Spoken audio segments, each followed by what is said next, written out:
Nagagawin po na ang aking po ituturo ay isang mapa ng buhay. Ang aking po title ay mapa ng buhay. Ito pong alam po na ano ba ang mapa ng buhay mo? Sa ating po mga Kristiyano, ano po ang tunay na mapa ng ating buhay? Ano ba sa atin ang mapa ng ating buhay? Sinasabi ko sa Jeremiah 10:23 na sinabi ko na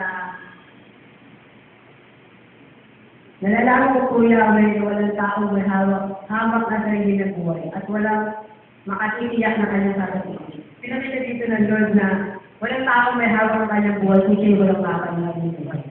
Ang may ganun po kung tatapukos na ginawa natin para maintindihan natin ang tungkol sa mapa ng buhay. Una, ang mapa ay naglalarawan ng mga lugar. Siyempre, sa ating lugar, sa ating mga pupuntahan. Siyempre, pag tayo naalas, hindi na tayo kailangan i-skate. Pag tayo nagbinutaan, kung wala tayo i-skate, tayo maliligaw. Pangalawa, ano ang mapa ng hawak natin ngayon? Hawak pa natin ang mapa ng sanlibutan na patungo palayo sa Panginoon o tayo ay patuloy na lumalapit sa Panginoon. Ang pangatlo po ay higit sa lahat, ang mapa ay nagbibigay ng direksyon. Sinabi sa awit 119 Malokan na ang salita mo isang sanlaw sa akin. Sa akin ay patubay. Liwanag na tumatanglaw sa landas kong daraan.